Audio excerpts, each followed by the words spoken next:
Oi, gente, boa noite. Sejam todos bem-vindos. Nós estamos no nosso horário.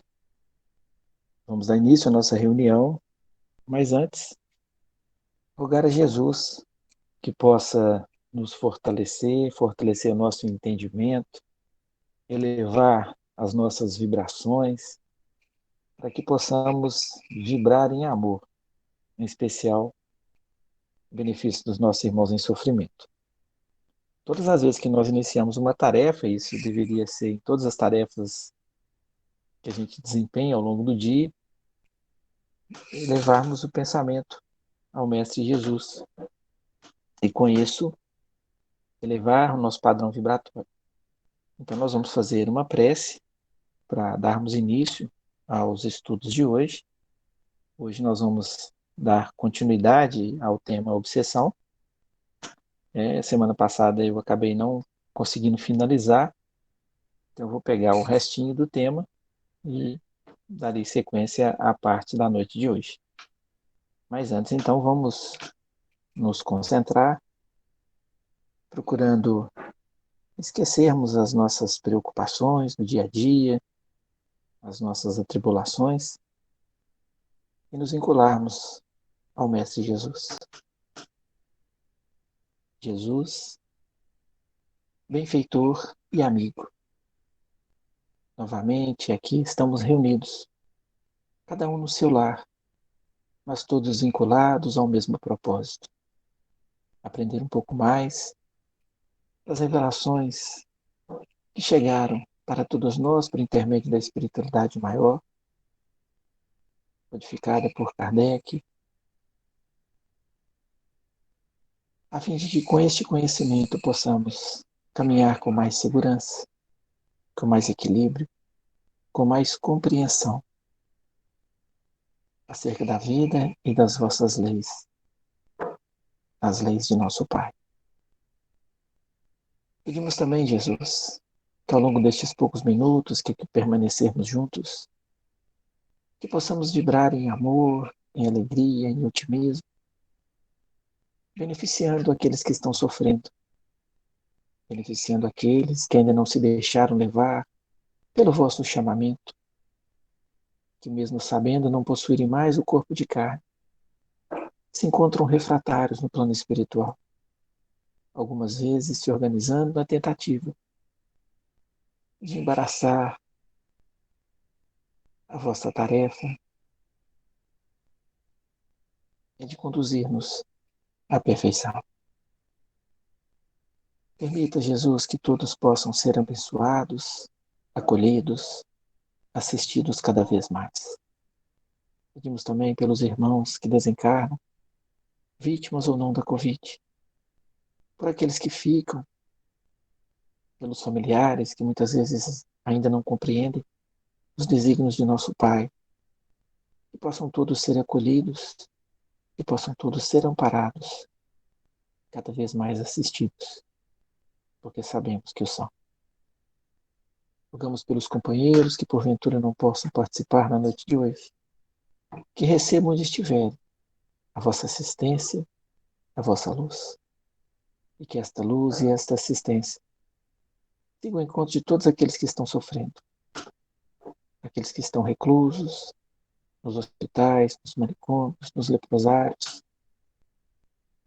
nos abrigos, no sofrimento da própria consciência.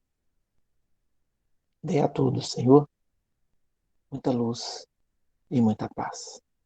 Em vosso nome, em nome de nossa Mãe, Maria Santíssima, iniciamos o estudo da noite de hoje. Que assim seja.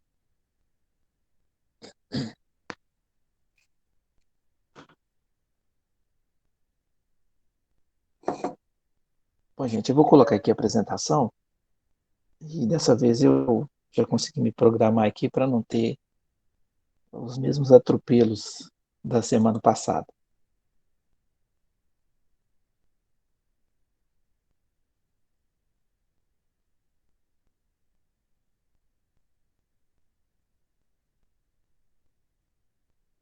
Todos estão vendo a tela direitinho? Nós vamos falar hoje, como eu disse anteriormente, nós vamos dar sequência à segunda parte do estudo, que é a parte de obsessão. Na semana passada eu finalizei o tema, até um pouco preocupado, imaginando que talvez eu tenha deixado a impressão para alguns de que todos nós somos obsidiados o tempo todo. Então a ideia não é bem essa, a ideia é mostrar que nós estamos sujeitos à influência dos nossos irmãos desencarnados. E, obviamente, quem exerce o papel de obsidiar são aqueles espíritos ainda ignorantes, espíritos que ainda estão vinculados ao desejo de praticar o mal. Isso é bem próprio do planeta que nós habitamos, que é um planeta de provas e de expiações. Então, nós que aqui estamos expiando, ou melhor, estamos colhendo aquilo que semeamos e estamos nos submetendo a provas para ver a nossa condição de aprendizado, para poder consolidar aquilo que nós nos preparamos e nos dispusemos a fazer quando estávamos no plano espiritual. Então, essa influência, ela existe em maior ou em menor grau. Quando ela se dá em maior grau, então isso, obviamente, causa problemas no obsidiado, e nós vamos relembrar as escalas. Eu parei na subjugação, então nós vamos relembrá-la, para que a gente possa entender. Mas ao lado dessa situação, nós temos também todos os recursos para evitarmos o processo obsessivo, e que nós vamos falar deles também. Então, só lembrando a vocês, como a gente sempre faz, porque tem pessoas que às vezes estão iniciando nesse estudo, nós consultamos algumas obras para falarmos sobre o tema. O Livro dos Médiuns é o roteiro principal. Então, do Livro dos Médiuns, todas as outras obras foram feitas, aprofundando conceitos, criando exemplos, e isso aí são as obras subsidiárias que a gente tem em grande quantidade pela abençoada psicografia de Chico Xavier. Livro dos Espíritos, que foi a primeira obra da codificação. Então, o Livro dos Espíritos foi a primeira obra da codificação. Depois nós temos aqui as obras de André Luiz, que são obras que merecem ser estudadas nos domínios da mediunidade, mecanismo da mediunidade. Eu tinha colocado Nosso Lar, porque eu citei uma situação na semana passada, talvez eu volte a mencioná-la novamente.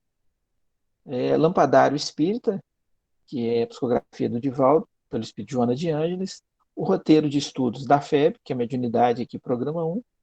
Na Seara do Bem, eu só deixei aqui porque a gente usa algumas imagens, Grilhões Partidos, e todas as obras de Manuel Filomeno de Miranda são obras muito ricas do ponto de vista doutrinário. O Manuel Filomeno de Miranda é um espírito que, quando encarnado espírita, ele sempre se dedicou ao processo de obsessão, de desobsessão, a compreensão do processo que se dava a obsessão, da desobsessão em si, e as suas obras são riquíssimas nessa temática, muito ricas mesmo. E o livro da Terezinha Oliveira, falando sobre mediunidade, que é quase o que a gente segue aqui, porque, volto a dizer, acho o livro dela muito didático, muito simples.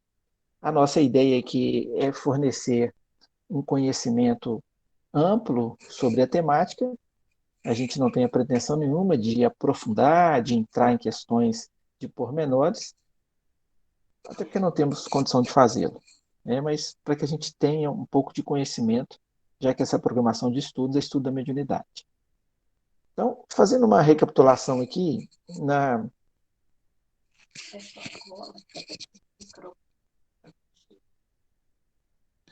Maria está.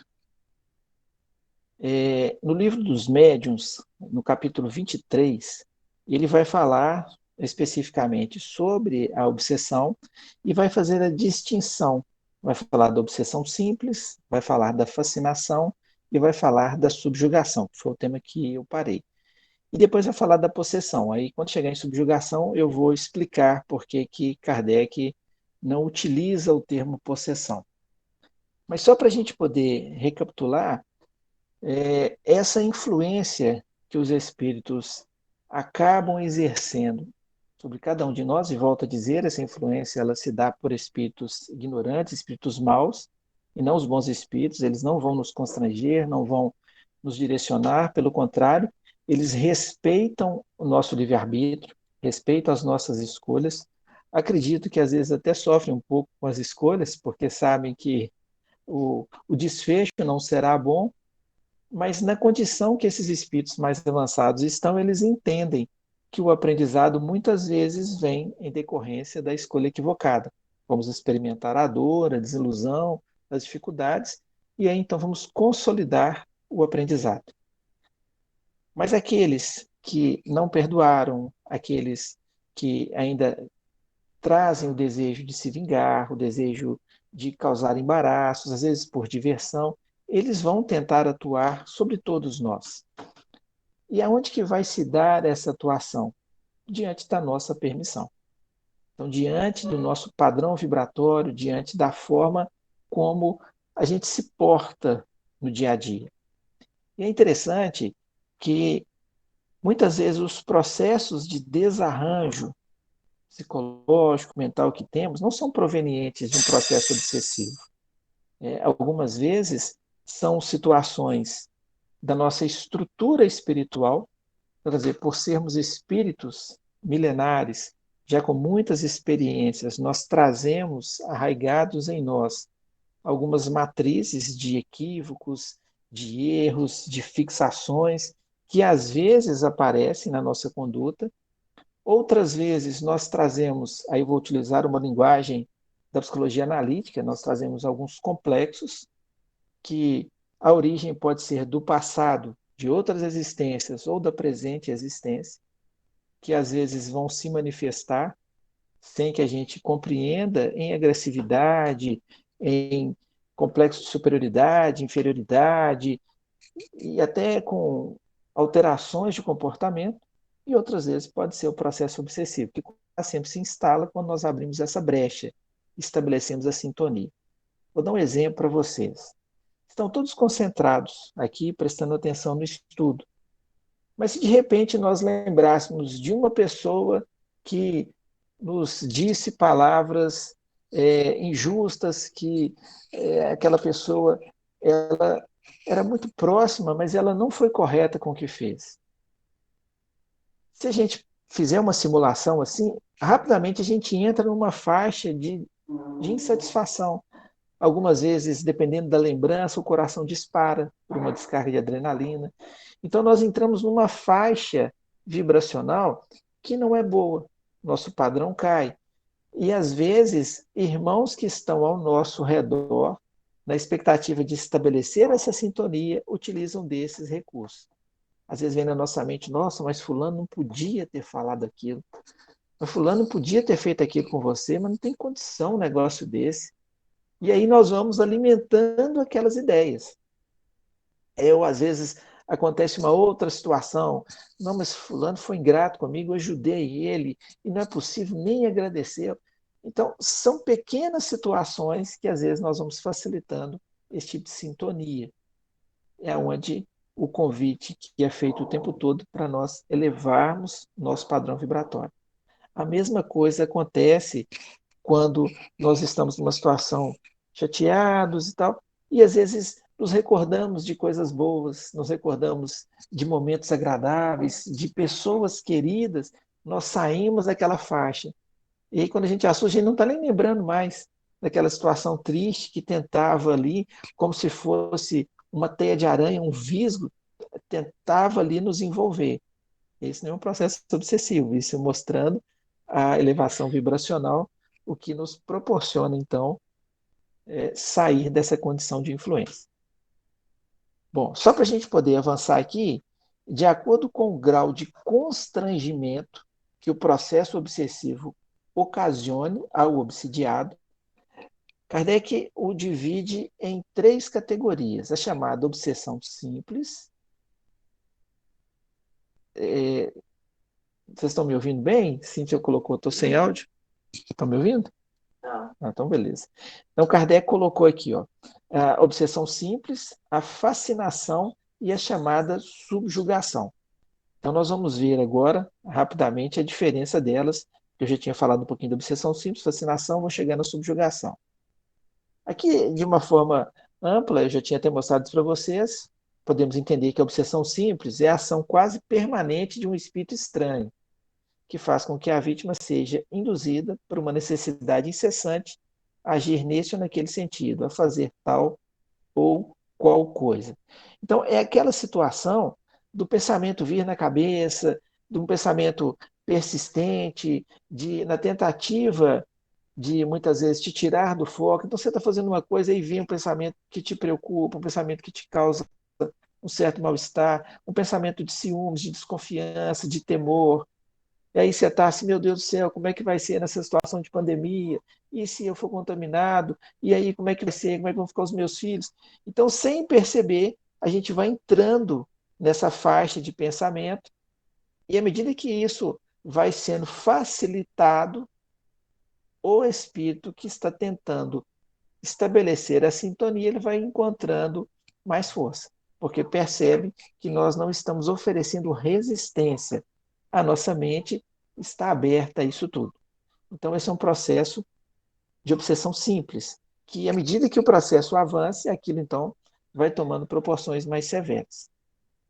Um exemplo que eu citei, vale a pena lembrar, às vezes nós temos a aproximação de um espírito sofredor. Ele não está querendo nos fazer mal, não é um desafeto do passado, ele não está querendo fazer uma cobrança.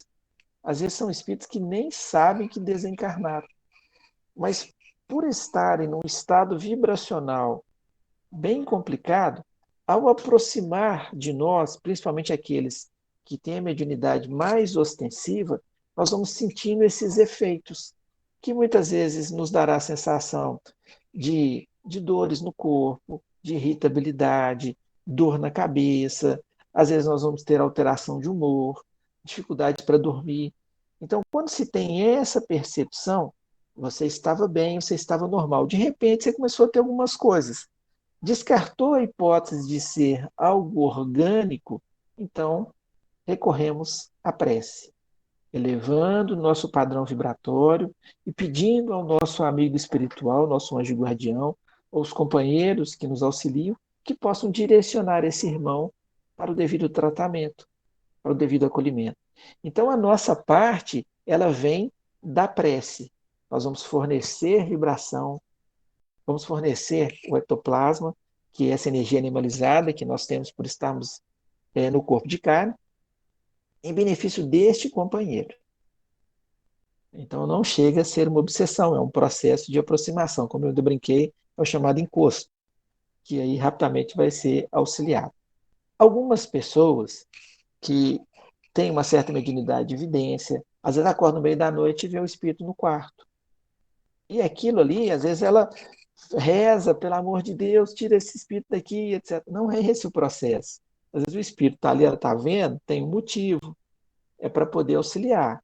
Então, em vez de deixar o padrão cair por medo, eleva o padrão em prece, pedindo por ele. Porque do mesmo jeito que ele está ali, o amigo espiritual, o mentor, os companheiros também estão presentes e vão prestar assistência. Isso é muito comum, principalmente no início. Às vezes as pessoas têm muito medo, mas com o tempo aquilo vai passando, porque vai se familiarizando um pouquinho mais com a situação. A gente está tranquilo até aí? Vamos avançar então. A outra etapa, então, quando o espírito não vê nenhum tipo de embaraço para estabelecer essa sintonia, vai soltando as ideias na cabeça e ele vai percebendo que aquelas ideias elas vão sendo acalentadas. É aquela metáfora que eu utilizei do pássaro, ele pousa na cabeça. Agora, se a gente deixa ele tecer um ninho, então nós estamos permitindo. Então, permitindo que essas ideias cheguem, que essas vibrações se casem com as nossas e que comecem a mesclar com o nosso pensamento, aí nós vamos passar por uma outra etapa que é a chamada fascinação. Então, aqui na Revista Espírita, eu deixei eu até usei essa imagem na aula passada, o óculos do sujeito aqui já diz tudo. É uma situação assim, que ele realmente ele não consegue ver a realidade. Então, as coisas que se passam, ele não consegue ter essa percepção, ele está fascinado. E essa fascinação vem por quê? Porque uma mente externa já consegue ter influência tal sobre esse espírito encarnado que ele já não consegue ter uma percepção clara do que acontece. Ele vai ter alterações, inclusive, do senso moral. São situações em que todas as pessoas que estão à volta conseguem perceber que as atitudes daquele irmão são equivocadas, mas ele não consegue perceber. Então vamos imaginar uma situação em que a pessoa ela quer fazer algo, ela acredita que aquilo que ela vai fazer é importante, aquilo ali não vai ter problema nenhum, e todo o obstáculo que é apresentado pelas outras pessoas que querem o bem dela, aquilo é rechaçado. Às vezes com soluções as mais banais e frágeis possíveis. Ou quando a pessoa percebe que não tem argumento para poder combater, se afasta daquele que está tentando trazê-la à realidade. Na verdade, não é a pessoa fascinada que se afasta, é o espírito fascinador que faz com que ela se afaste daqueles que certamente poderão trazê-la de novo, perdão, à razão. Então, esse é um processo avançado, chamado de fascinação. No tratamento, como que é feito? Então, vamos supor, o sujeito está fascinado, ele muitas vezes não consegue por si só sair. Aí entram os familiares, através da prece, através dos pedidos que são feitos na irradiação. Às vezes, quando vai à casa espírita, se ele pudesse levar do ótimo, se não puder. Então, esse movimento que as outras pessoas fazem por amor vão balançar ou vão desatar as ligações espirituais que foram estabelecidas pelo obsessor. Então, o obsessor começará a ter dificuldades para poder manter o processo de fascinação. E, obviamente, ele vai se voltar contra aquele que está oferecendo esse obstáculo. Aí nós temos que permanecer confiantes, porque o obsessor ali não é um inimigo, é um irmão nosso, como o encarnado, que precisa de ajuda. Então, a ajuda chegará para ambos. Jesus, ele não faz distinção entre os seus irmãos. Então, essa é a ideia. Mas é só para vocês guardarem que nesse processo de fascinação, a pessoa ela vai perdendo o senso moral. No caso da mediunidade, nós vamos falar um pouco mais à frente, em detalhes, os médiuns fascinados, eles têm várias características. E uma delas é quando eles não suportam que as suas mensagens, por exemplo, uma psicografia chega para um médium fascinado, ou a mensagem que ele dá, completamente diferente do que o Cristo ensina, ele não aceita de jeito nenhum que alguém conteste aquilo. Então mostra que realmente ele está fascinado. Quer dizer, aquele espírito que dá a mensagem, ele não aceita ser corrigido. Os espíritos superiores, eles não se incomodam de serem questionados, de serem arguídos, de serem ali colocados à prova, porque é um processo. É, a doutrina espírita, ela alicerça-se na fé raciocinada. Nós acreditamos, mas precisamos saber por que acreditamos. É o propósito, raciocinar. Então, não mais aquela fé imposta, não mais aquela fé que não pode ser questionada. Não. É a fé que vai sendo construída através do raciocínio, através da compreensão. Gente, eu não estou vendo ninguém, então silêncio total. Queria saber se tem dúvidas. Se está tudo tranquilo, se a gente pode avançar? Tranquilo? Então vamos passar agora para o outro processo, que aí já é uma influência maior. Só para vocês ficarem atentos que para chegar no grau de fascinação e depois passar para a subjugação é um processo que demora. Então ninguém é de uma vez subjugado. Isso vai se dando aos poucos. E é claro que às vezes alguns encarnados pela forma de pensar, pela forma de agir, pelas escolhas que tomam para suas vidas, facilitam esse processo. E isso se torna mais fácil. Então, a próxima etapa é a chamada etapa de subjugação. Ainda lá no capítulo 23, fala que a subjugação é uma constrição que paralisa a vontade daquele que a sofre e a faz agir a seu malgrado. Então, o subjugado, ele já não tem mais tanto controle de suas ações. Porque o espírito, que é o senhor do corpo que habita, ele está sob a influência de uma outra mente. E essa mente vai subjugá-lo.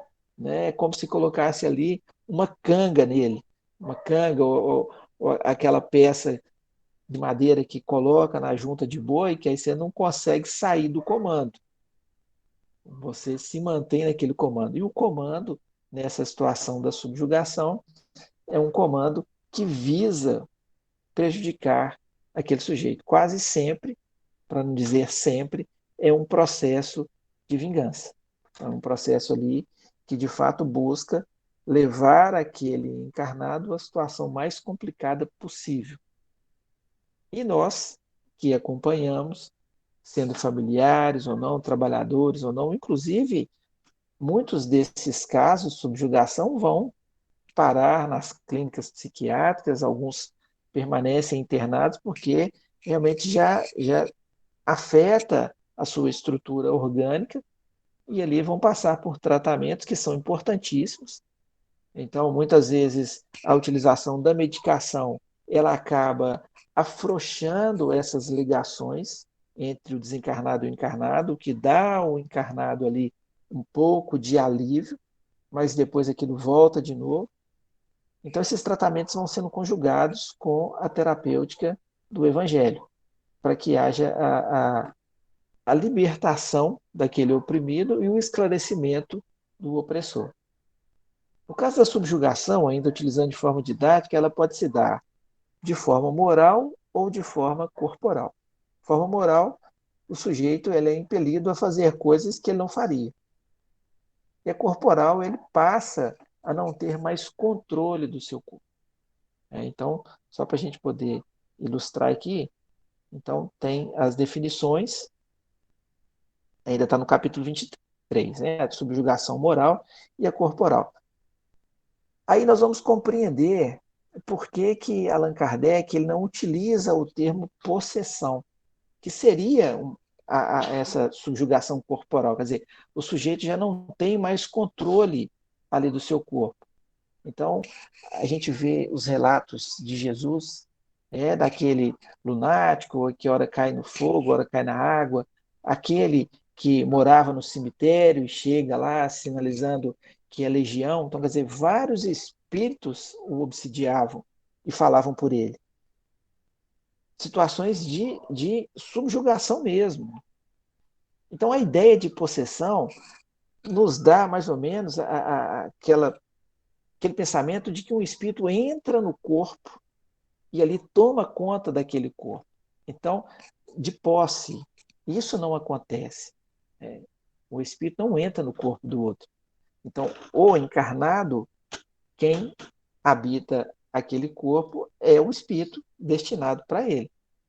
O que vai subjugar, o que vai fascinar, ele vai atuar no perispírito e vai atuar no corpo.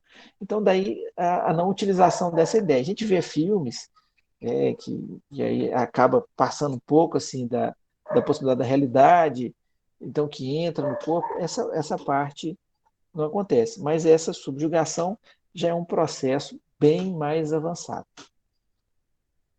Em algumas obras do Manuel Filomeno de Miranda, eu já tentei buscar de memória o nome, mas foram obras que a gente já leu há mais tempo. Tem alguns casos de subjugação que eles não conseguiram oferecer o devido auxílio, porque eles viviam, encarnado e desencarnado, viviam numa simbiose, era um processo que já vinha de muito tempo. Então, se retirasse aquele espírito obsessor, o espírito que estava subjugando, eu vou mostrar uma imagem para vocês daqui a pouco aqui, eu acho que vai ilustrar bem, geraria um risco para a vida do encarnado. Isso, Manuel Filomeno de Miranda, ele explica, eu vou tentar lembrar qual que é a obra e passo depois a referência para vocês, mas tem mais de uma, é que o processo ali está tão avançado, eles estão tão entrelaçados, vibracionalmente falando. Vou mostrar aqui uma imagem aqui que ela ilustra bacana. Esse aqui é daquela obra Projeto Imagem, e aqui está mostrando duas entidades totalmente deformadas, obviamente porque ainda estão extremamente arraigadas na prática do mal, pelos motivos mais diversos. Então, perispiritualmente falando, elas estão totalmente deformadas. E eu não sei se dá para vocês perceberem aqui, talvez quem esteja vendo no celular não fique muito nítido a imagem, mas como que essa entidade está arraigada aqui, entrelaçada nesse espírito.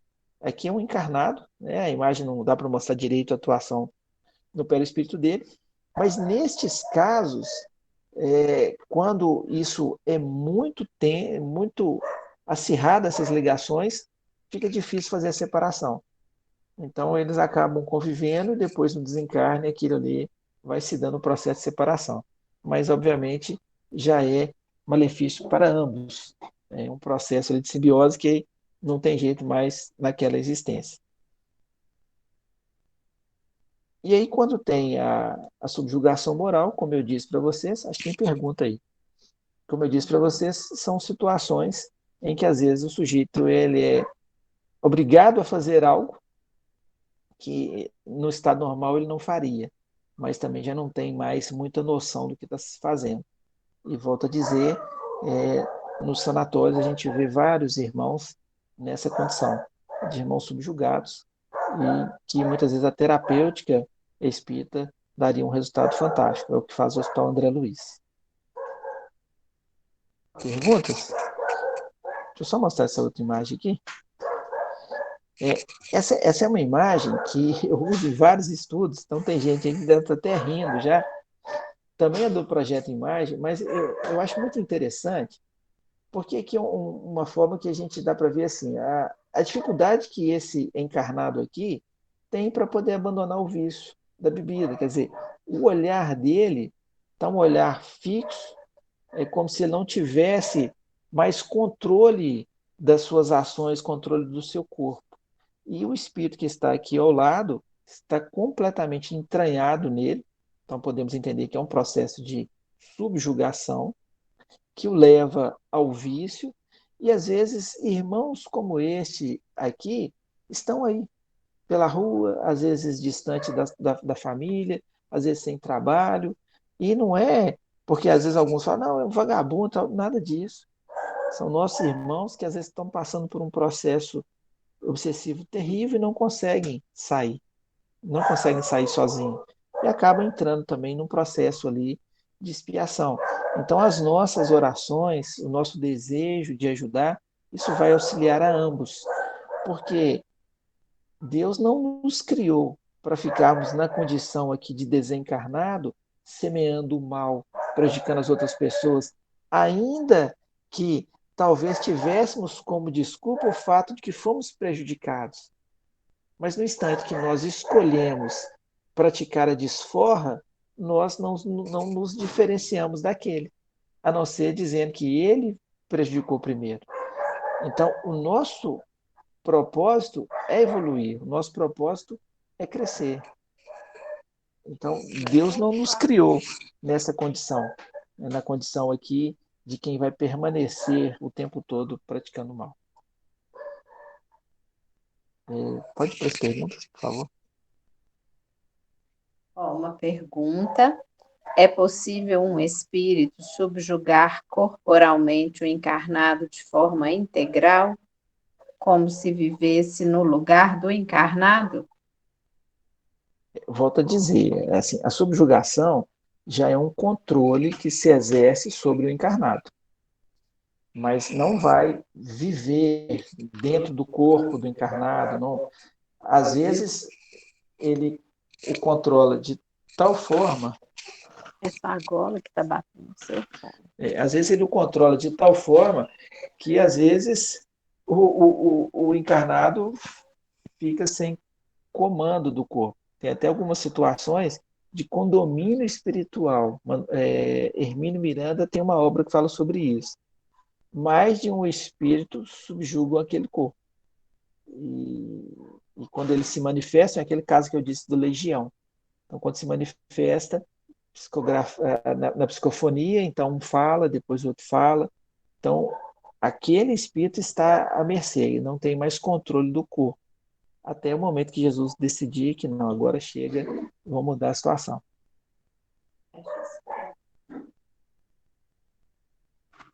A outra pergunta, o encarnado fica todo o tempo subjugado ou em alguns momentos?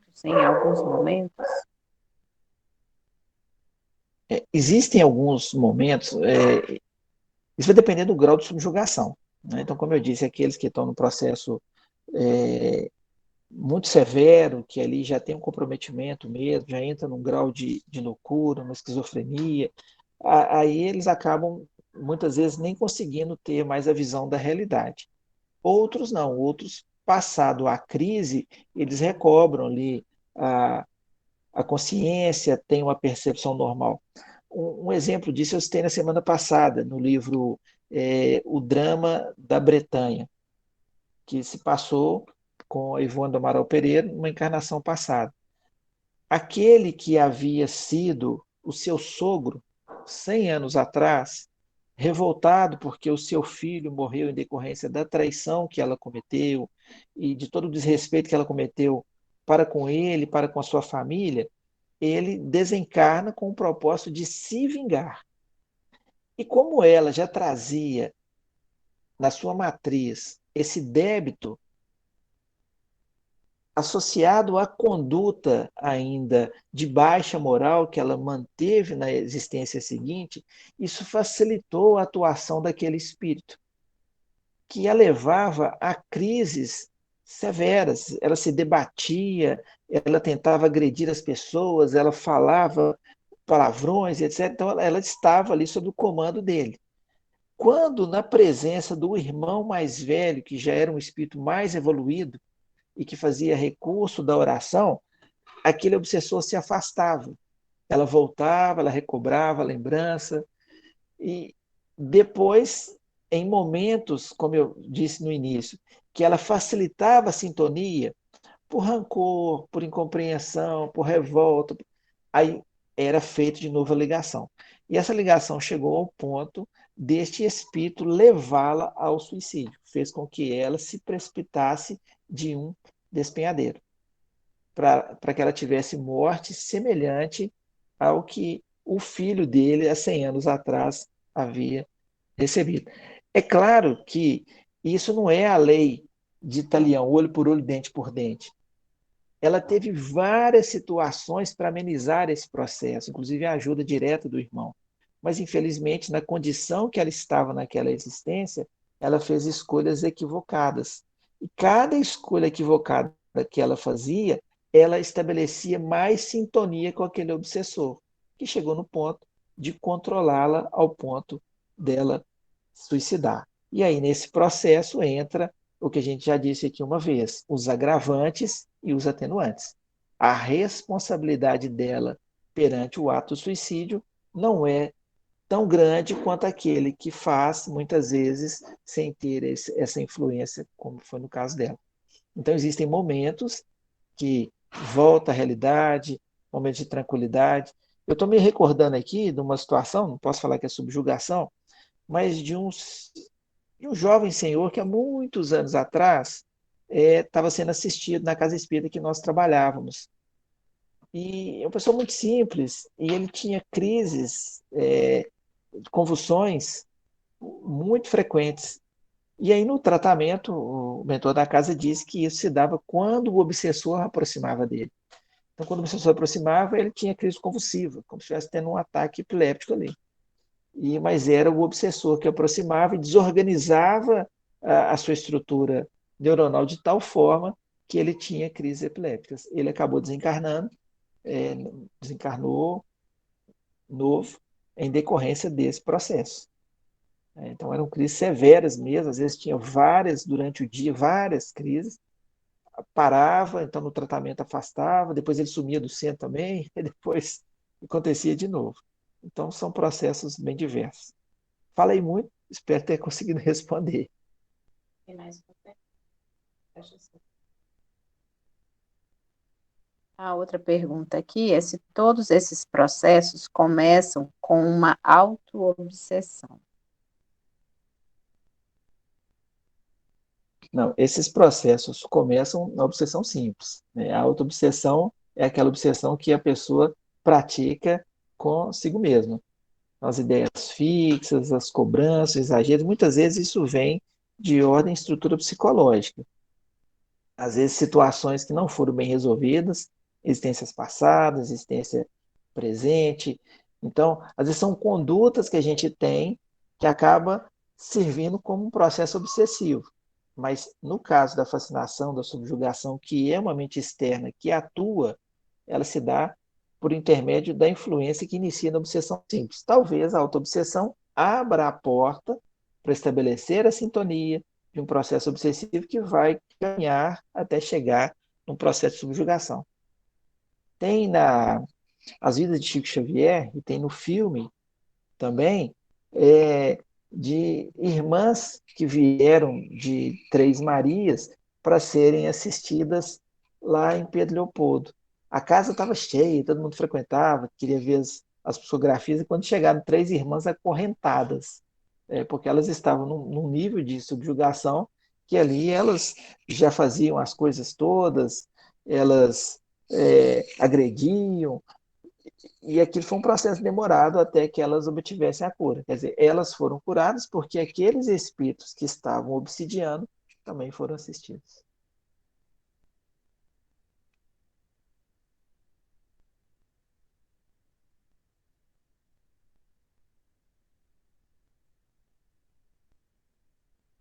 Eu estou com um espírito encarnado do meu lado aqui fazendo pergunta. Então, vou trocar o microfone aqui. Não, sim, tá bom.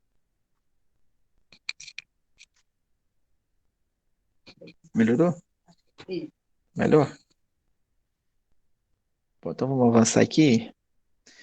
Isso aqui é o finalzinho de uma psicografia do Divaldo Franco, e eu acho interessante a gente fazer a leitura, porque isso vai mostrar para todos nós assim um caminho a ser perseguido, a ser seguido, que é realmente a nossa renovação espiritual, a nossa renovação mental, que diz assim, ó, de tratamento muito delicado e complexo, o resultado de todos depende da renovação espiritual do paciente. Está falando da subjugação. Essa mensagem, ela vai falar da subjugação. Na razão em que desperte para seriedade da conjuntura aflitiva em que se encontra. Simultaneamente, a solidariedade fraternal, envolvendo ambos os enfermos em oração e compaixão, e esclarecimentos e estímulos para o futuro saudável, conseguem romper o círculo vigoroso de energias destrutivas, abrindo espaço para a ação benéfica, o intercâmbio de esperança e de libertação.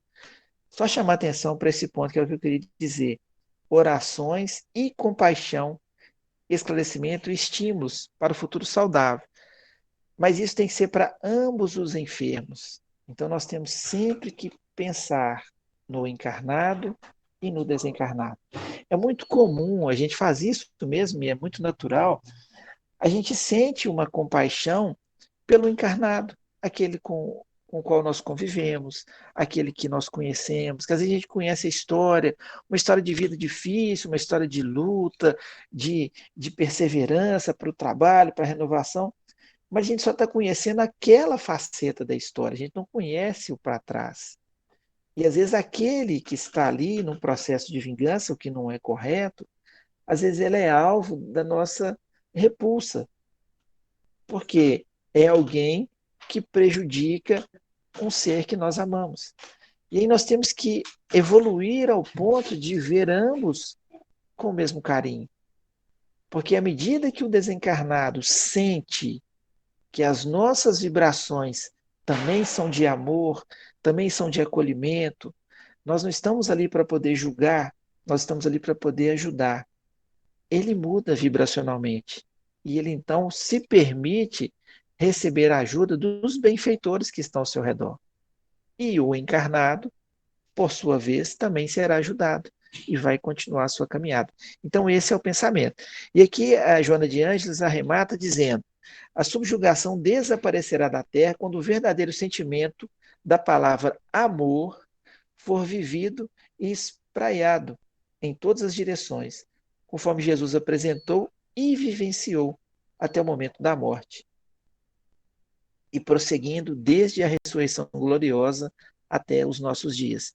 Então, a palavra amor é algo que, de fato, vai quebrar esses grilhões, grilhões que muitas vezes mantêm espíritos atados por sentimentos de vingança, desejo de vingança recíproco que muitas vezes percorre várias encarnações. Então, só para a gente poder arrematar, eu quis fazer a leitura dessa mensagem.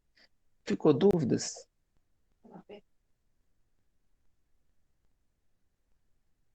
Tem uma pergunta aqui: a subjugação se dá de espírito desencarnado para encarnado ou acontece também de encarnado para encarnado?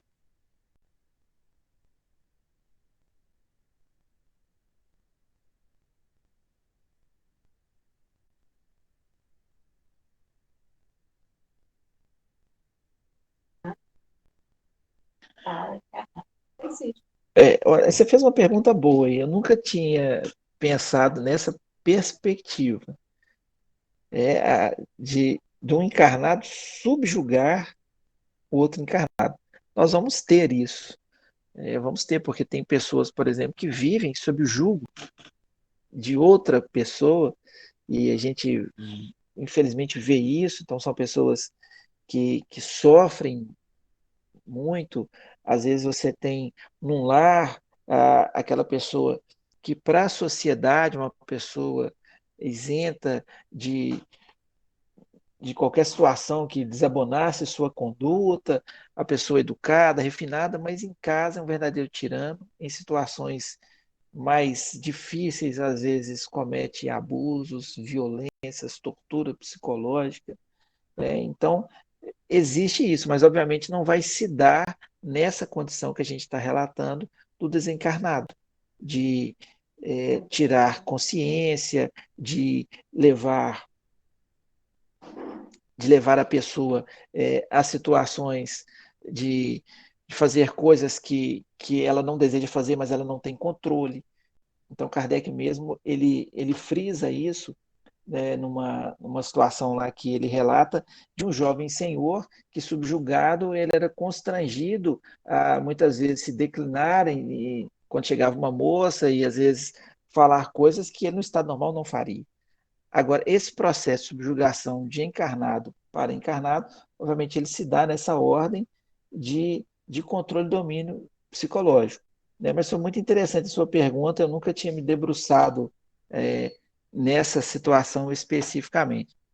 Certamente tem uma obra de Sueli Caldas, acho que Obsessão e Desobsessão, tem uma parte que fala, mas já é o que já foi lido há muito tempo atrás, então, se não ficou muito claro, a gente acaba fazendo um pouquinho, falando um pouco mais. Por exemplo, tem uma situação que a gente às vezes vê na reportagem de pessoas que às vezes vivem situações muito difíceis, não conseguem sair daquilo, e a gente às vezes fica pensando como que aquilo se dá. Então, às vezes, o domínio é de tal forma, de ordem psicológica, de influência, que às vezes a pessoa não consegue sair, até que chega um momento que se liberta e as coisas resolvem. Tá? Mas eu quero só fazer a distinção que aí não acontece dos moldes que a gente relata do desencarnado, muitas vezes, inclusive, levando as pessoas para os sanatórios e ali permanecendo em total desequilíbrio devido à subjugação. Tem mais pergunta? Tem mais pergunta? E eu estou olhando aqui na internet o livro, inclusive da Sueli Caldas Schubert, que é Obsessão e Desobsessão, ele é disponível na Biblioteca Virtual Espírita em PDF. Às vezes quem gosta de ler, consegue ler pelo computador, consegue baixar, pode olhar. A questão aqui que surgiu e a obsessão de encarnado para desencarnado, você tinha mencionado já na aula anterior, e é pergunta de outra pessoa também. Então, acontece de encarnado para desencarnado também? Então, duas pessoas estão perguntando sobre isso. Essa temática foi estudada na aula passada. Né? Nós temos obsessão de desencarnado para encarnado, nós temos obsessão de encarnado para desencarnado, que foi o que a gente citou na obra Nosso Lar, que as pessoas estavam obsidiando o desencarnado, então, como mecanismo de auxílio, eles enviaram mais problemas para os encarnados, para que então eles, ocupando com os problemas, esquecessem. Nós temos a auto-obsessão, que foi falado, nós temos a obsessão de encarnado para encarnado. Então, isso foi mencionado na aula passada, então está disponível lá na internet. Hoje, na sequência, a gente está arrematando os graus de influenciação, então, obsessão simples, fascinação, subjugação, e agora nós vamos falar um pouquinho do médio obsidiado, como reconhecer quando alguém está obsidiado, alguns fatores ali que permitem identificar. Mas lembrando que tudo isso que nós estamos falando, a gente quer buscar um único ponto: a nossa reforma interior, a nossa reforma mental, quer dizer, cultivar pensamentos elevados. Com isso, a gente fecha a porta para esse tipo de sintonia. E isso é algo que a gente tem que buscar viver. É uma luta diária, porque senão a gente vai se assemelhar àqueles que têm uma aparência bem diferente da prática, o que na psicologia humanista a gente chama ali de incongruência. Diz uma coisa e faz outra. E isso, para o plano espiritual, é algo muito fácil de se identificar, porque isso se passa na questão vibracional. A Marília citou o livro, tem até o livro ali, é da Sueli mesmo, Obsessão e Desobsessão. Então, quem quiser olhar lá também acrescenta bastante. Eu acho que tinha mais perguntas, eu vi passando aqui. Que foi sequência. Acho que a Erika fez alguns comentários, tem a Anelisa. Não, a Dani Elisa era repetindo.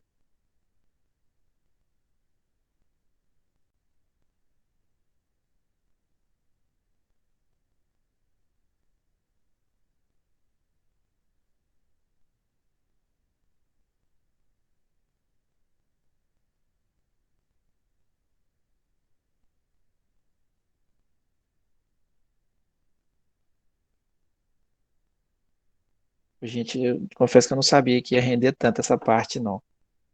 Isso é bom. A pergunta que nós temos aqui, até a Terezinha Oliveira que faz: como reconhecer quando alguém está obsidiado? Então, alguns pontos aqui que eu vou mencionar. Então, é claro que isso não é regra geral, né? Então, ela coloca até para a gente poder ter mais ou menos uma visão. Aqueles que têm um pouquinho mais de vivência nessa parte, principalmente quem faz atendimento fraterno, consegue identificar determinadas situações. Então, quando a pessoa ela está sob a influência de um espírito, ela vai demonstrar algumas alterações, seja no campo das ideias, seja no campo do comportamento, principalmente na estrutura emocional. Às vezes, no atendimento fraterno, é muito comum, às vezes, dependendo da situação da conversa, e quando a pessoa, às vezes eu pergunto assim, mas você tem dormido bem? Não, não tem. Por que você não está dormindo? Eu estou sonhando demais. Mas com o quê? Aí a pessoa vai contando. E ali a gente vê, muitas vezes, assim, é claro que não é só isso, né? Associado com as outras coisas que estão acontecendo, com os problemas, dá para ver que existe atuação ali de um irmão, que muitas vezes ele vai atuar no nosso desprendimento do sono físico. Então, às vezes, eu já tive a oportunidade de mencionar aqui algumas vezes, é, aquele sono que não acontece é porque quando nós entramos no processo de desprendimento, às vezes nós nos deparamos com o obsessor ali, a gente volta imediatamente para o corpo. Então você acorda assustado, coração disparado, às vezes você não consegue explicar, então aí você perde o sono, o mecanismo de defesa. E aquilo vai causando prejuízo, porque a gente precisa de dormir para o organismo recuperar.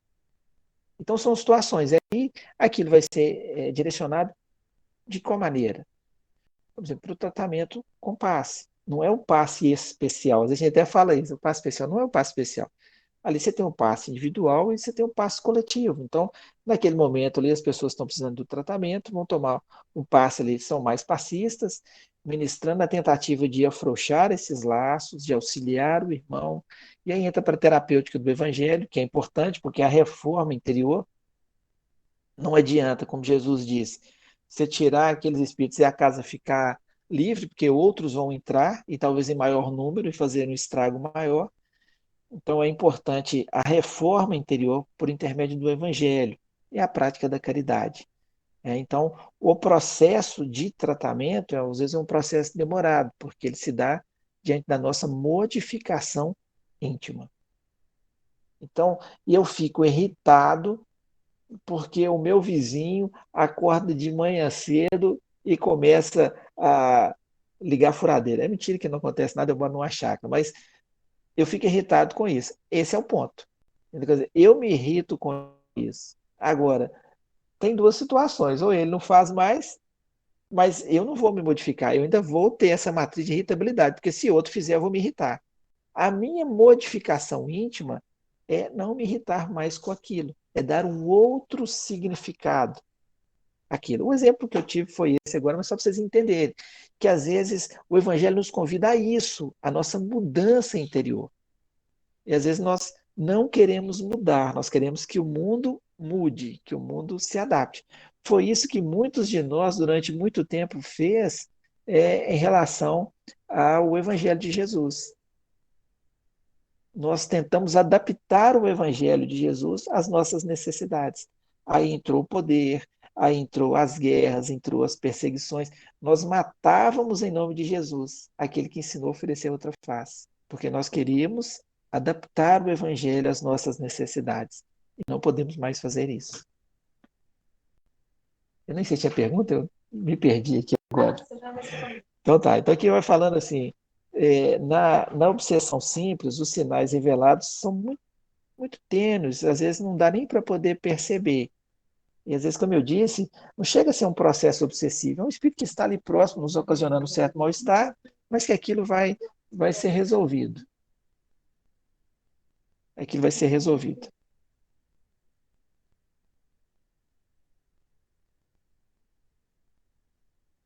Gente, é porque a casa é grande, cheia, a gente conversa e eu, particularmente, já tenho dificuldade de fazer uma coisa de cada vez. Então, quando tem outros estímulos assim, aí que eu fico perdidinho. Lá na sequência, e isso aqui se encontra no livro dos Médiuns, aí está lá no capítulo, na sequência do capítulo 23. Quando a obsessão se acentua, os sinais de alteração começam a ficar evidentes. Então, é claro que isso aqui não é uma lista que você vai preencher todos. Lembrando que Kardec colocou isso no livro dos Médiuns e a gente vai seguindo essas orientações, auxiliado com outras informações. Mas quando você tem um grau de obsessão já mais severo, então ali você já está no processo de fascinação, principalmente de subjugação, quer dizer, o espírito obsessor ele já consegue ter mais controle do, da situação, mais controle do encarnado. Então nós temos algumas características. Às vezes o olhar é fixo, aquele olhar como daquele que eu mostrei no bar, então ele não consegue estabelecer contato visual com outras pessoas, então ele está assim com aquele olhar fixo, olhar paralisado, sem muito estímulo, sem trocar olhares com as outras pessoas. Às vezes aparecem alguns comportamentos estereotipados, alguns tiques, alguns cacuetes, alguma coisa que não é muito habitual, mas ele acaba tendo aquilo ali diante do processo de influência. Às vezes acontece, eu acho que tem uma pergunta, hein, Brani? Eu vou deixar você responder que tem que pôr carregador aqui no celular.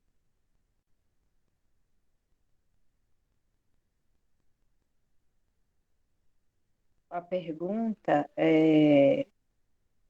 nas relações abusivas há uma subjugação, mas o subjugado, assim que surge a oportunidade, pede ajuda, consegue se libertar, se ambos são encarnados. Se o subjugador for desencarnado, ele tem o domínio sobre a mente do encarnado e este não consegue pedir ajuda. É isso? Você entendeu? Tem outra pergunta? Hum? Nas relações abusivas, há uma subjugação, mas o subjugado, assim que surge uma oportunidade, pede ajuda, consegue se libertar se ambos são encarnados. Se o subjugador for desencarnado, ele tem o domínio sobre a mente do encarnado e esse não consegue pedir ajuda. É isso? Ô, Norminha, você foi precisa, viu? É isso mesmo. E, e aí que entra o nosso papel da família, papel dos que estão perto, papel daqueles que estão observando, dos que vão levar para o socorro, para poder oferecer esse auxílio que aquele que está subjugado ele não consegue mais. Vamos dar um outro exemplo aqui, gente. Processo de depressão. Então, às vezes, o que entra no processo depressivo é muito difícil para ele reverter o quadro. Se esse processo é um processo decorrente de uma obsessão, mais difícil ainda. Qual que é o desfecho que se busca para isso? Quer dizer, qual que é a intenção do espírito? É levá-lo ao suicídio, é levá-lo realmente a uma situação de autoextermínio, e que não é simples. Né? Às vezes a gente forma errônea, diz assim que não, que isso é falta de serviço, etc. Não é. É uma situação muito difícil de sair dela, precisa de muita ajuda, de muito amor, de muita oração, de assistência com profissionais habilitados para poder ajudar. Então, o que você falou é perfeito, perfeito. No caso do encarnado com o encarnado, consegue pedir ajuda. Do desencarnado, muitas vezes, a forma que ele tem de pedir ajuda é justamente com um comportamento bem estereotipado. Ficou tranquilo aí, gente?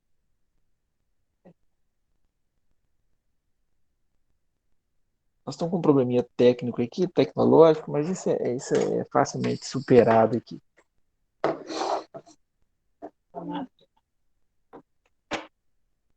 Então, só retomando aqui, é, alguns casos, né? Desalinho da pessoa, desleixo, pouco cuidado com o corpo, às vezes assume aparências excêntricas. Vou dar um exemplo para vocês aqui, né, que me veio à cabeça.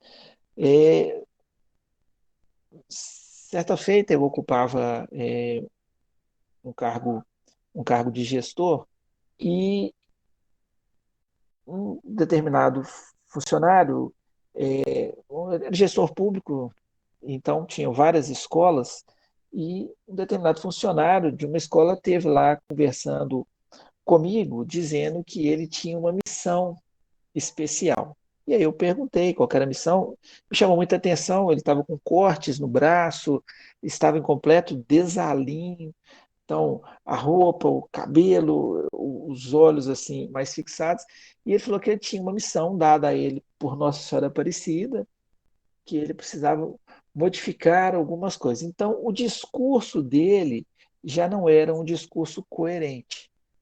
E aí eu entrei em contato com a instituição e fiquei sabendo que ele tinha alguns episódios lá, às vezes persecutores, achando que tinha gente perseguindo, queria trabalhar armado de faca, etc. Então, qual foi a providência que nós tomamos? Ele tinha que passar por uma junta médica para poder, então, passar para o tratamento. Ele se recusou, nós entramos em contato com a família, e aí, então, ele foi obrigado a passar, e é claro que ele foi interditado e ficou internado por algum tempo. Ele estava, depois ele teve umas crises, e ali, paralelo, foi feito o tratamento com ele na casa espírita, o tratamento psiquiátrico e o tratamento na casa espírita.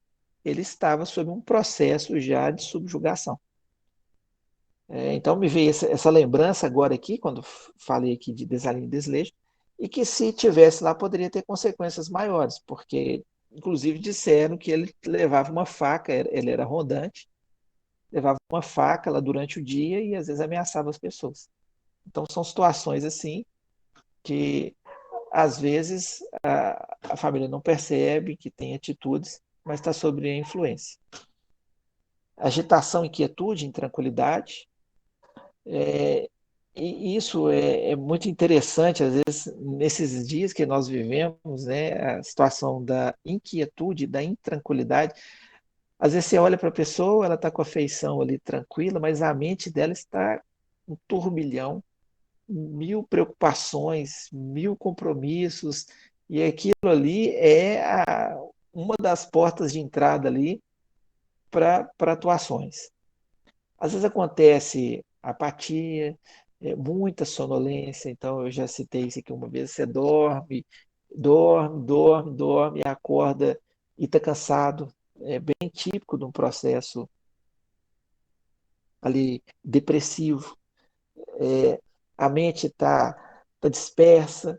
Às vezes, nesse processo obsessivo, é, muitas vezes chega aquele pensamento assim, não, sua vida só vai melhorar se você morrer. E aí a pessoa acaba imaginando que realmente ela está sofrendo tanto, ela está passando por tanta dor, por tanta dificuldade, que às vezes aquele é o melhor caminho. Não é a solução. Esse, às vezes, é o objetivo do espírito, porque ele está num processo de vingança e ele deseja isso. E a gente precisa ter interferência, então, em alguns casos, interferência médica, interferência psicológica, interferência da casa espírita, da família, com oração, com amor, com acolhimento. Às vezes, alguns irmãos, excesso ao falar, então, às vezes, risos estridentes em ambientes que não condiz, então mostra situações mesmo de processo ali obsessivo. Às vezes, numa reunião pública, o palestrante está lá falando de Jesus, a pessoa, de repente, ela desata numa gargalhada estrondosa. Às vezes, ela está dando até passividade ali ao obsessor. Então, é acolhida, é assistida. Em casos que tem agressividade, e aí já é um processo mais parecido ali com o da subjugação, em alguns casos, desmaios, inconsciência, o exemplo que eu citei para vocês lá do jovem senhor que tinha crises convulsivas assim, uma atrás da outra e acabou desencarnando. Às vezes um pranto exagerado, incontrolável, sem muito motivo. E um ponto que às vezes é muito comum, principalmente entre os médios em desenvolvimento, às vezes médios, é a questão do orgulho, da vaidade. Por que do orgulho? Às vezes a pessoa faz um comentário, ele toma aquilo como uma ofensa, acha que aquilo ali não podia ter sido dito, que aquilo é um absurdo. Então, quer dizer, aí vai abrindo brecha para poder se instalar um processo obsessivo que estava ali de forma simples, só assediando, observando, mas aí que jogou aquilo ali, aí já se torna uma situação complicada assim.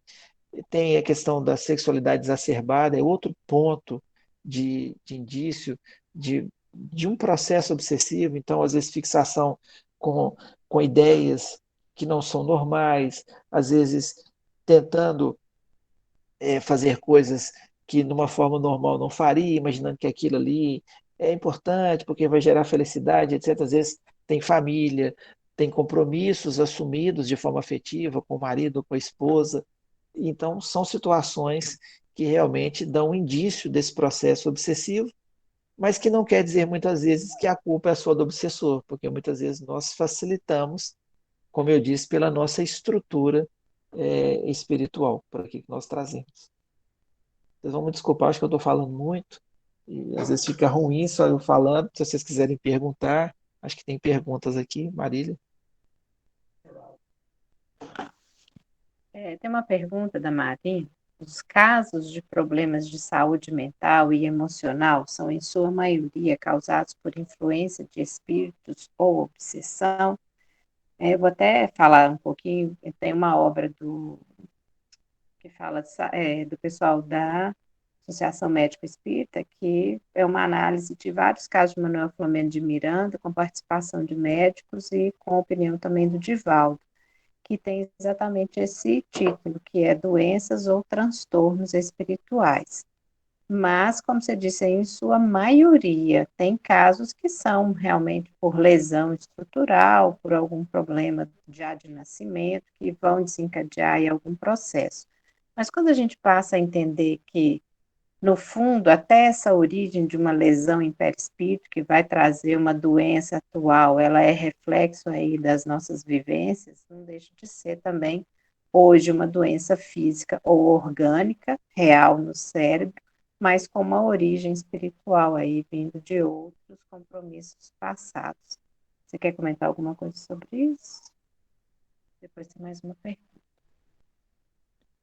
Hoje eu estava ouvindo uma palestra do Divaldo, achei muito interessante que ele fez um panorama histórico da loucura, dos manicômios, falou de Felipe Pinel, achei muito bacana mesmo o apanhado histórico que ele fez. E aí, respondendo a sua pergunta, na sua grande maioria, as doenças de origem psiquiátrica, aí eu vou colocar os transtornos obsessivos, vamos falar da depressão, ele tem o seu foco obsessivo espiritual, mas não são todos. Então você vai ter alguns distúrbios psiquiátricos, vamos falar de esquizofrenia, por exemplo, que tem origem kármica. E aí vai se manifestar pela genética, vai se manifestar, como Marília disse, por algum acidente, alguma doença, alguma coisa ali, que vai fazer com que aquilo ecloda nessa existência. Mas a matriz, ela está lá atrás. Lembrando que ninguém vai passar por aquilo que não precisa. Mas uma parcela muito grande, e volto a dizer, principalmente de casos de depressão, existe uma origem espiritual que vai atuar potencializando aquilo. Existem fatores genéticos, fatores hormonais, existem todos esses fatores. Mas às vezes o potencializador vai vir de fora. Mas existem casos que são expiações, que às vezes o que vai desencadear aquilo é uma outra situação, um outro fator. Outra pergunta? Você diria que em toda doença mental, como depressão, psicose, esquizofrenia, há atuação de desencarnados? Acho que você mencionou aí nessa pergunta que foi feita. E me pediram aqui, Isso, só reforçando, e volto a repetir, não, não, não são em todas. E até pegando a fala do Divaldo, na grande maioria, sim, em decorrência do planeta que nós estamos, a nossa condição ainda. Mas algumas outras doenças de ordem psiquiátrica, elas vão ter a matriz, o ponto ali de eclosão, o gatilho, que não vai ser de um fator espiritual, mas sim de um fator kármico, quer dizer, débitos do passado. coloquei aí, me pediram, o título é Doenças ou Transtornos Espirituais, que é o título do livro que eu mencionei. E são vários autores, porque é uma análise feita por médicos e pelo Divaldo também, em relação às obras, a alguns casos de obras do Manuel Flamengo de Miranda. As obras do Manuel Flamengo de Miranda, eu sei que tem psicólogos aí que estão participando, é muito interessante porque ele faz a análise dentro de sanatórios. Então, dentro do sanatório ali, a gente consegue ver a doença que, que o encarnado tem e consegue ver quem está potencializando aquilo. Potencializando como? Está atuando no perispírito, aquilo está dando um reflexo no corpo e aquilo vai ocasionar realmente o problema. Em alguns casos, aquilo se torna irreversível. Quer dizer, é lesado ali a estrutura orgânica diante daquela influência perniciosa e que não tem mais volta. Então, são situações aí realmente que não tem volta. Mas aquilo também faz parte de um processo de resgate. Ele tem que fazer o resgate em decorrência de escolhas equivocadas do passado. Quem entra nessa situação? Às vezes, alguns irmãos que suicidaram, às vezes, alguns irmãos que subjugaram aqui na condição de encarnados, maltratando os outros. Então, tem uma série de situações que a gente acaba tendo que espiar porque tem a oportunidade de aprender da forma correta, se nega a aprender, tem outra oportunidade, se nega, tem outro, se nega, aí chega um ponto que não tem jeito mais, tem que tomar o remédio amargo. O remédio amargo é a expiação. Aí volta para o caminho e começa a trajetória toda novamente.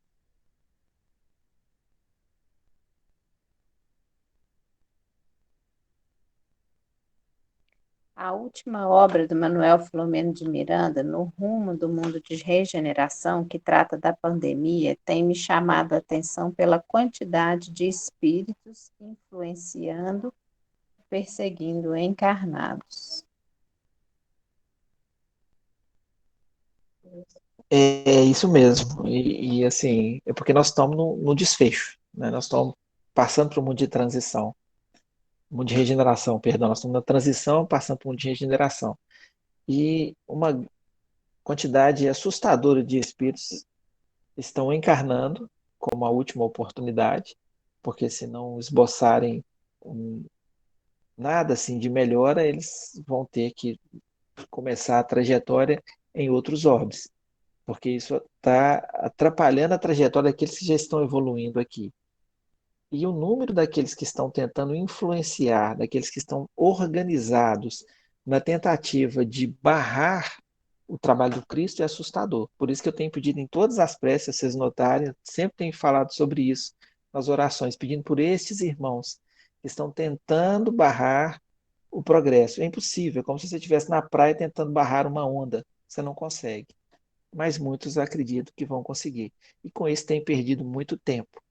Mas tem conseguido levar alguns, retardar a trajetória de alguns, com as preocupações, com os sofrimentos, com as escolhas equivocadas, com o chamado com o suicídio, com o canto da sereia. Então nós precisamos nos vigiar. Parece bobagem, gente, mas quando a gente pega uma mensagem de WhatsApp que tem um conteúdo ali que não acrescenta nada, que às vezes tira a nossa paz, às vezes nos leva a um sentimento de indignação, mesmo se a gente conhecer em profundidade, e nós passamos para frente para que o outro também fique indignado, e aí o outro fica indignado, é um absurdo, uma coisa dessa, como é que pode ser isso e tal? O que que nós estamos fazendo vibracionalmente? Nós estamos puxando a vibração para baixo. Estamos fazendo aquilo que quem orquestrou do outro lado quer, que é diminuir a vibração. Quando nós entramos em polêmicas, entramos em contendas, porque é nós e eles, é o governo, é isso, nós não estamos acrescentando, pelo contrário, nós estamos potencializando essas vibrações, cujo objetivo é apenas esse: é gerar um clima de discórdia, de pessimismo, de desequilíbrio, favorecendo a atuação. Então, não é que a gente tem que ser alienado de forma nenhuma, mas nós temos que ter ali sabedoria para saber posicionar, para poder saber contribuir sem trabalhar de forma contrária à boa vibração, que é o que nós precisamos no nosso planeta. Tem perguntas? Não. Eu vou avançar aqui já mostrei para vocês duas situações, aqui da subjugação, eu já até respondi, quando a pessoa, às vezes, após a crise, ela até se lamenta do que foi feito, ele nem sabe o que foi feito, aquilo é relatado para ela. Agora, o fascinado, muitas vezes, ele não consegue perceber. Fala para ele o que ele fez e ele fica com raiva de você. Então, a gente às vezes vive uma situação dessa de explicar para a pessoa, olha, isso não vai dar certo, isso vai complicar, vai ser problema, mas a pessoa está tão fascinada com aquilo ali que não tem jeito, ela quer fazer. E aí, às vezes, a gente só pode sofrer, né? Imaginando assim, olha, vai bater com a cara na parede, mas vou estar lá do seu lado. Depois que você despertar, nós voltamos a caminhar junto. Acho que é o que os nossos amigos espirituais têm feito com cada um de nós ao longo dessas existências. Opa, perdão. Aqui, ó, obsessão e mediunidade. Esse é um ponto que a gente tem que mencionar. Uma coisa interessante que às vezes acreditava-se que o espiritismo era algo que facilitava o processo de desequilíbrio, processo de loucura. Então tinha gente que falava assim, não, meu filho, mexe com esse trem não, que você vai ficar doido. Quem mexe com o espiritismo fica doido. Então isso não procede. Aí que Kardec, a Terezinha fala, mas isso é uma fala que está no livro dos médios, não são a faculdade mediúnica ou o espiritismo que provoca a obsessão. A obsessão surge mesmo em pessoas que não são médiums e em quem nunca conheceu nem praticou o espiritismo. Então, a ponta ali nessa ideia de loucura, de desequilíbrio, seria um processo obsessivo. Mas não é porque o sujeito é médium ou porque ele frequenta a casa espírita que ele está sujeito a esse tipo de influenciação. Todos nós estamos. E mais influenciados são aqueles que imaginam que não devemos mexer com isso, porque se mexer com isso, eu estou usando esse termo, né, que às vezes fala no senso comum, nós seremos influenciados. Esses estão sendo, porque à medida que o ser humano compreende que a vida continua depois da morte do corpo físico e que teremos contato com espíritos que podem nos influenciar, e isso torna mais difícil essa influenciação. Eu já fico mais atento. Olha, essa ideia não é minha, não. Eu não estava pensando nisso. Então, diferente daquele que acha que a vida é só essa e que nós temos que aproveitar é o máximo mesmo, porque eu vou morrer e termina tudo. Então, tem que aproveitar. Esse é um prato cheio aí para servir de repasse para aqueles que vão usufruí-lo para sentir os prazeres da vida. Gente, eu tô achando que eu de novo não vou conseguir vencer o tema, não, hein? É, aqui na questão de número 243 do Livro dos Médiuns, vai citar agora especificamente algumas questões obsessivas em relação ao médium. Então, aquele que já tem a mediunidade aflorada, que trabalha na casa espírita. Então, tem algumas situações. Muitas vezes, quando ele está obsidiado, o espírito obsessor ele quer ter total monopólio sobre o medianeiro. As comunicações são só daquele espírito, outras entidades não manifestam por intermédio da sua mediunidade. Então, isso é um indício, aquele monopólio, somente aquele espírito, somente aquelas mensagens vêm por intermédio daquele médium.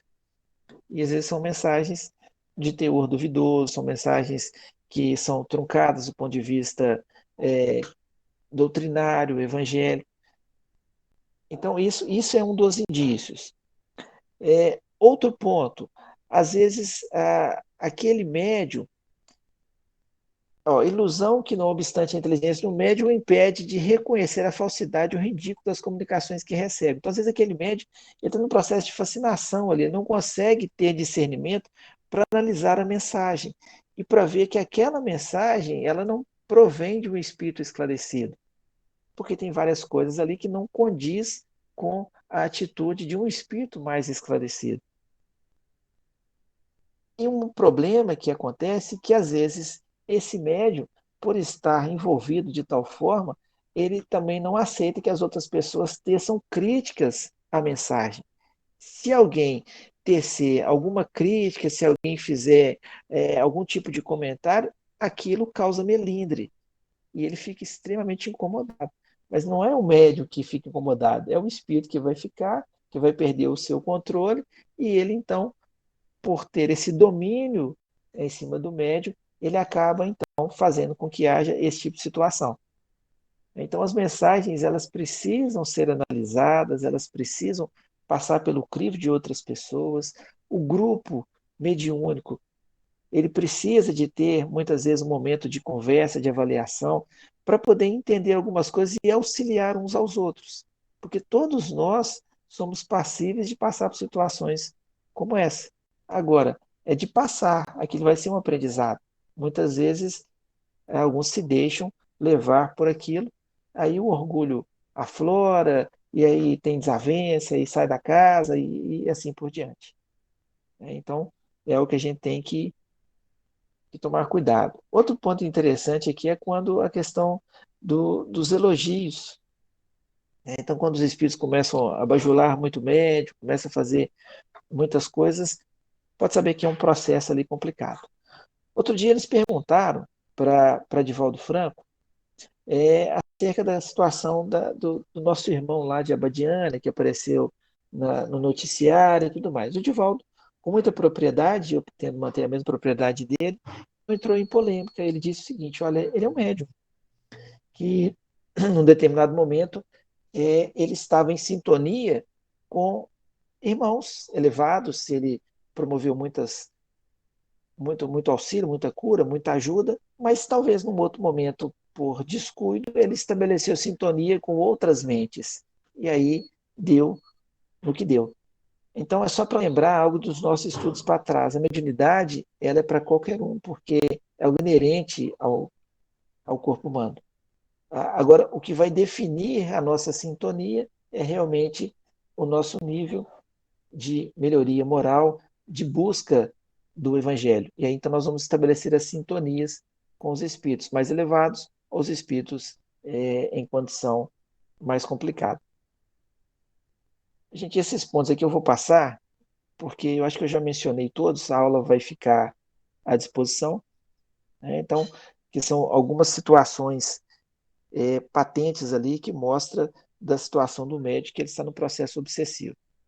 E aí, o que, que nós precisamos fazer, já para arrematar?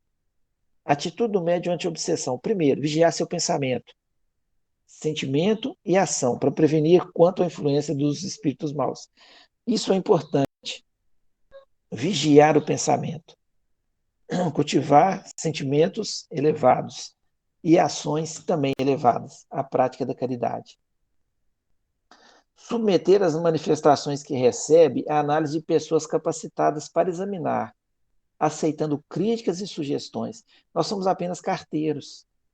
Nós entregamos cartas, é o que o Chico falava, eu sou apenas o carteiro. Por intermédio dele chegavam as cartas. Mas é importante analisar aqui, não é a pessoa que está sendo analisada, é a comunicação que veio por intermédio dela. E a gente vê a questão do orgulho se manifestando quando, então, aquilo vira um problema. E se reconhecer está sofrendo obsessão, não desanimar. Empenhar-se mais na reforma moral e no bom proceder. Orar com fervor. Então, por exemplo, na reunião mediúnica, percebe-se que um irmão está sob uma influência, ele está sob um processo obsessivo, o que a gente faz? Conversa com ele. Olha, vamos dar uma paradinha, você vai passar pelo tratamento agora, nós vamos acompanhar, você vai tomar paz. Se o irmão se melindrar com isso, absurdo, como é que você me tira da reunião e tal? É porque o processo realmente está certo, está ali instalado. Agora, se ele aceita tranquilamente, pode ser até que não tenha nada. Mas se tiver, vai ser tratado, vai resolver o problema. Então, são situações que nós precisamos aprender e nenhum de nós está isento desse tipo de influência. Por enquanto, não, mas um dia estaremos, se Deus quiser. Olha, eu terminei faltando 2 minutos. Desejo para todos vocês um abraço como esse de Jesus, acalmando os nossos corações, acalmando os nossos pensamentos e nos mostrando que Ele sempre, sempre, sempre esteve ao nosso lado. Se não tiver perguntas, minha parte aqui está finalizada. Marília já me puxou a orelha aqui, ela acha que eu falei demais hoje. Tá até meio rouco agora no final da aula. Não tem mais perguntas, não. Fecha seu áudio, por favor.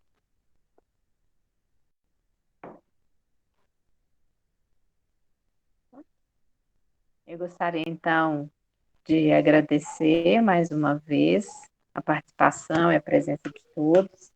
Uma aula muito importante, muito elucidativa, independente da nossa condição, se vamos trabalhar na reunião mediúnica ou se temos aí alguma sensibilidade maior, uma mediunidade mais aflorada, mais ostensiva.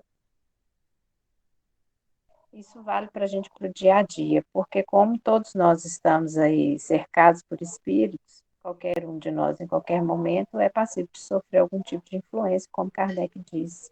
Então, a gente tem que estar atento e a gente tem que estar sempre vigilante, né, como disse o mestre, vigiar e orar, e principalmente nesses dias aí mais atribulados que a gente tem vivido, nesse isolamento, quando a gente não pode estar próximo às pessoas, não pode trocar uma ideia, não pode conviver com mais proximidade. Então, a gente saber isso tudo aí ajuda a gente a ter mais resistência, como eu sempre digo, são as ferramentas que a doutrina espírita nos oferece para que a gente possa trilhar um caminho aí com mais firmeza, com mais segurança. As pessoas estão agradecendo, realmente um tema muito importante. A próxima aula é sobre desobsessão, Então, na verdade, nós vamos continuar falando sobre esse assunto aí já em relação ao tratamento. Vamos, então, fazer a nossa oração para que a gente possa repousar e seguir nossas atividades aí noturnas. Amanhã, durante o dia, amanhã a gente tem a reunião pública também, reunião do Evangelho, aguardando vocês. Então, vamos agradecer ao nosso querido Mestre Jesus pela maravilhosa oportunidade que recebemos de poder estudar a doutrina dos Espíritos, que nos ampara, nos consola, que nos fortalece. Sabemos que mesmo diante da tempestade, diante dos momentos de atribulação que vivemos, o Cristo permanece no comando, como aquele que guia um barco com firmeza, mesmo diante da escuridão, das tempestades, das trevas, o Mestre segue conosco para clarear o nosso caminho, iluminando a nossa jornada, que possamos então, já despertos e compreendendo a importância dessa nossa existência, que tenhamos os olhos voltados para essa luz do Cristo que iluminará a caminhada de cada um de nós. Sabemos, assim, que seguiremos com passos firmes em busca da nossa melhoria espiritual, em busca do auxílio a todos que nos cercam e que seguiremos firmes também no cumprimento da destinação deste nosso planeta, que agora, em tempestades, em dificuldades, em desarmonia, passa por essa transição, mas que trará para todos nós, após a chuva forte, um horizonte limpo, um mar calmo, sereno e a luz do sol, assim como a luz do Mestre que banhará todos nós, chegando assim à segurança nesse nosso destino que está traçado para todos nós. Que possamos repousar em paz em mais essa noite, agradecidos pelo aprendizado. Que possamos buscar a espiritualidade maior, auxiliando naquilo que for necessário e naquilo que já tivermos condição de auxiliar. Esteja conosco sempre, Mestre. Que assim seja. Muito obrigada, viu, gente? Gente, boa noite, com Deus. Obrigado pelas contribuições, viu? Vocês participaram muito hoje. Obrigada, boa noite. Boa noite, Deus, pessoal. Edinho. Boa noite, gente. Obrigada a vocês.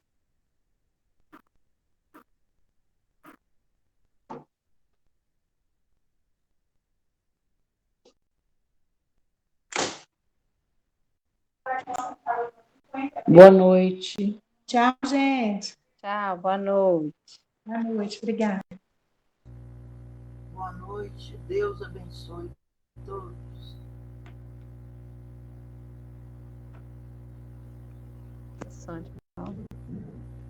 Boa noite, gente.